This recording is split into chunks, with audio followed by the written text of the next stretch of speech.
बिस्मिल्लाहिर्रहमानिर्रहीम। सो अब हम स्टार्ट करने लगे हैं लार्ज इंटेस्टाइन। और लार्ज इंटेस्टाइन के अंदर आपने दो ही मेन चीज़ें पढ़नी है, एक पॉलिप्स पढ़ने हैं और दूसरी चीज़ है कोलोरेक्टल कार्सिनोमा। सो कोलोरेक्टल कार्सिनोमा पढ़ने से पहले हमें पॉलिप्स पढ़ना बहुत ज़रूरी है। पॉलिप्स जो हैं, पॉलिप जनरली क्या होता है? पॉलिप होता है over growth of the epithelial cells. ठीक है, ये कहीं पे भी हो सकते हैं जीआईटी ट्रैक के अंदर। ठीक है, स्टमक में भी होते हैं, जैसे आपको पता है फंडिक होते हैं, फंडिक पॉलिप्स होते हैं। ठीक है, तो बहुत सारे एरियाज़ में जीआईटी के अंदर थ्रू आउट पॉलिप्स होते हैं, लेकिन सबसे ज़्यादा आपको मिलते हैं कोलोन एंड रेक्टम के अंदर। ठीक है, सो पॉलिप क्या है? Generally over growth of the epithelial cells. सबसे ज़्यादा कहाँ पे मिलते हैं? कोलोन एंड रेक्टम में। अब इसकी अगर क्लासिफिकेशन देख ली जाए तो पॉलिप्स जो होते हैं या तो न्यूप्लास्टिक होते हैं या नॉन न्यूप्लास्टिक होते हैं। ठीक है, न्यूप्लास्टिक के अंदर क्या होता है? मैलिग्नेंट पोटेंशियल बहुत ज़्यादा होता है।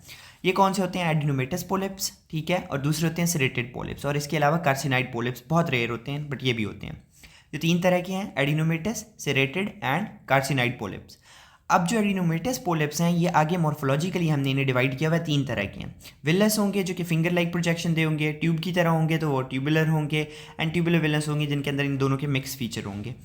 अब आते हैं नॉन न्यूप्लास्टिक के ऊपर। नॉन न्यूप्लास्टिक जो होते हैं ये तीन तरह के होते हैं, हाइपरप्लास्टिक, इन्फ्लेमेटरी एंड हेमाटोमेटस। ठीक है, हेमाटोमेटस बेसिकली वर्ड का मतलब क्या है कि ओरिजिनल जगह के ऊपर अगर डिसऑर्गेनाइज मैस इकट्ठा हो जाए उसको हम हेमाटोमेटस कहते हैं, और वो पोलिप की तरह लगता है तो हम इसे कहते हैं हेमाटोमेटिक पोलिप्स। ठीक है, हाइपरप्लास्टिक बेसिकली क्या होता है कि हाइपरप्लेजिया हुआ होता है एपिथेलियम का, जिसकी वजह से क्या होती है? पोलिप बनना शुरू हो जाता है। एंड इन्फ्लेमेटरी क्या होता है कि कोई जैसे अल्सरेटिव कोलाइटिस चल रही है पेशेंट के अंदर या कोई भी और इन्फ्लेमेटरी डिजीज़ है, उसके नतीजे में एपिथेलियम रीग्रो कर रही होती है, तो ये रीग्रो करने की वजह से पॉलिप्स बनते हैं। जैसे हम अल्सरेटिव कोलाइटिस में पढ़ के आए हैं, वहाँ पे क्या हो रहा होता है? सूडो पॉलिप्स बन रहे होते हैं। तो basically these are pseudo polyps, not actual polyps. ठीक है, so these are the types. अब जो हमारे पास नॉन न्यूप्लास्टिक हैं उनमें से जो हेमाटोमेटस पॉलिप्स हैं ये आगे सिंड्रोम्स के साथ एसोसिएटेड हैं। ठीक है, ये हम सिंड्रोम्स डिटेल में देखेंगे। पुर्स जैगर सिंड्रोम होता है और जुवेनाइल पोलिपोसिस सिंड्रोम होता है, ये हम डिटेल में देखेंगे। अब हम ज़रा से देख लेते हैं difference non neoplastic and neoplastic polyps के अंदर डिफरेंस क्या होता है, फ्रीक्वेंसी कौन से ज़्यादा होती हैं। तो ऑब्वियसली नॉन न्यूप्लास्टिक पॉलिप्स ज़्यादा होंगे। ठीक है, न्यूप्लास्टिक जो होते हैं वो कम होते हैं। नंबर, ये ज़्यादातर स्पोरेडिक होते हैं। स्पोरेडिक का मतलब है जिनका कोई जेनेटिक प्रीडिस्पोजिशन नहीं है, जनरली किसी भी एक पेशेंट के अंदर यकदम से हो सकते हैं। ये जो होते हैं ना न्यूप्लास्टिक, इनके अंदर फेमिलियल होते हैं, स्पोरेडिक केसेस भी होते हैं बट फेमिलियल भी होते हैं। तो अगला डिफरेंस यही है, फेमिलियल प्रीडिस्पोजिशन नॉन न्यूप्लास्टिक में नहीं होगी। टाइप्स ऊपर देख लिए हमने। फेमिलियल सिंड्रोम्स इसके अंदर कौन से एसोसिएटेड हैं? हेमाटोमेटस के साथ पुर्स जैगर सिंड्रोम है, जुवेनाइल पोलिपोसिस है। ठीक है, इसके अंदर बहुत सारे हैं, वो हम डिटेल में देखेंगे। फेमिलियल एडिनोमेटस पोलिपोसिस है, उसके अलावा hereditary non polyposis, colonic cancer, ठीक है, HNPCC, ये हम देखेंगे सारे डिटेल में।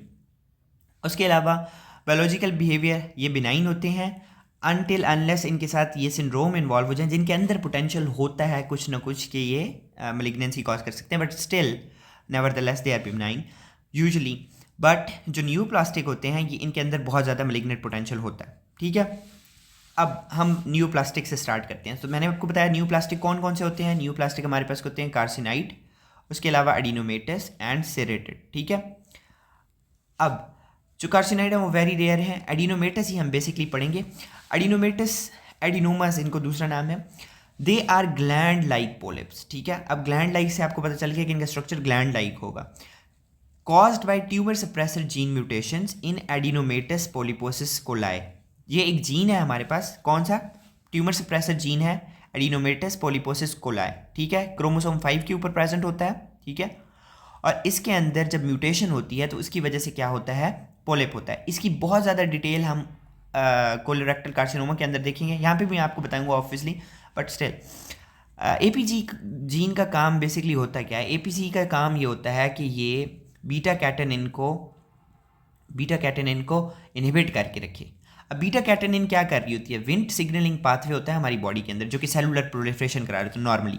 विंट ने क्या करना होता है? बीटा कैटेनिन को बाइंड करवाना होता है ट्रांसक्रिप्शन फैक्टर्स के साथ। ठीक है, अब नॉर्मली सेल एक रेस्टिंग स्टेज में पड़ा हुआ है, तो रेस्टिंग स्टेज में क्या हो रहा होगा कि एपीसी ने म्यूट करके रखा हुआ होगा बीटा कैटेनिन को, अपने साथ मिला के रखा हुआ होगा। ठीक है, ताकि ये ट्रांसक्रिप्शन फैक्टर के साथ ना मिले न्यूक्लियस के अंदर और सेलुलर प्रोलिफरेशन ना हो। ठीक है, नॉर्मली ये हो रहा होता है। अब जब विंड सिग्नलिंग पाथवे आता है नॉर्मल सेल में, जब उसने ग्रो करना होता है तो विंड रिसेप्टर के साथ लगता है, वो क्या करता है, बीटा कैटेनिन को मिला देता है TCF के साथ, टिश्यू ट्रांसक्रिप्शन फैक्टर्स के साथ, और APC को बंद कर देता है। ठीक है, अब क्या होता है, उसकी वजह से नॉर्मल सेलुलर प्रोलिफरेशन होती है। लेकिन ट्यूमर सेल के अंदर जिसके अंदर APC जीन की म्यूटेशन होती है, तो APC तो रेस्टिंग स्टेज में भी अब बीटा कैटेनिन के साथ नहीं बाइंड कर पाएगा, तो बीटा कैटेनिन क्या होगा, बड़ा फ्री होगा, आराम से वो हर टाइम क्या करता रहेगा, ट्रांसक्रिप्शन फैक्टर को एक्टिवेट रखेगा, सेलुलर प्रोलिफरेशन होती रहेगी, और अल्टीमेटली क्या होगा, सेलुलर प्रोलिफरेशन होगी तो क्या होगा, एपिथेलियल ग्रोथ होगी, पॉलिप तो बनेगी, कैंसर भी बन सकता है। ठीक है, बाद में वो मैं आपको बाद में डिटेल में कोलोरेक्टल कार्सिनोमा के साथ समझाऊंगा। ठीक है, अच्छा, अब इसकी हिस्टोलॉजिकल क्लासिफिकेशन है, पेपर में बहुत ज़्यादा आती है, बहुत इंपॉर्टेंट है। 3 तरह के होते हैं, ट्यूबुलर होते हैं, विलस होते हैं, और ट्यूबुलर एडिनोमेटस होते हैं। ठीक है, इनमें से सबसे ज़्यादा जो मैलिग्नेंसी की पोटेंशियल होता है वो विलस के साथ होता है। ट्यूबुलर जो होते हैं वो किस तरह के नज़र आ रहे हैं आपको, अब देखें, ये क्या है, पेडंकुलेटेड है, इनकी एक स्टॉक है ना, स्टॉक कैसे कहते हैं, ये किस तरह से क्या लें, तना होता है। ठीक है, स्टॉक है, और उसके ऊपर ये क्या कर रही हैं, स्ट्रक्चर बना रही हैं। ठीक है, और ये ट्यूबुलर ग्लैंड्स बन रही हैं इनके अंदर। ठीक है, इससे आपको स्ट्रक्चर नज़र आ रही हैं, ट्यूबुलर ग्लैंड्स है। So this is called as tubular adenomas. ठीक है, tubular adenomas have fibromuscular stalk और they closely packed tubular glands के साथ अपीयर होते हैं। ठीक है, उनके अंदर दरमियान में क्या होता है, एम्बेडेड स्ट्रोमा है, यहाँ पे देखिए ग्लैंड्स के दरमियान में क्या है, स्ट्रोमा है। ठीक है, और हाइपरक्रोमैटिक न्यूक्लियाई होते हैं, आपको न्यूक्लियाई यहाँ पे नज़र आ रहे होंगे, हाइपरक्रोमैटिक हैं। ठीक है, होपफुली आपको नजर आ रहे हैं। सो विलस एडिनोमेटस किस तरह होते हैं, सिसाइल विद ब्रॉड बेस। अब सिसाइल और पेडंकुलेटेड में मतलब डिफरेंस देखें, स्टॉक होगी तो पेडंकुलेटेड होगा, स्टॉक नहीं होगी तो वो सिसाइल होगा। ठीक है, तो इसके अंदर कोई स्टॉक नहीं है, ये डायरेक्टली यहीं से अराइज कर रहे हैं। ठीक है, सो सिसाइल हैं, और सेकेंडली क्या है, इनके अंदर फिंगर लाइक प्रोजेक्शन है। ठीक है, तो फिंगर लाइक प्रोजेक्शन है और सिसाइल है विद द ब्रॉड बेस्ट, और कॉलीफ्लावर लाइक सरफेस हो सकती है इनकी।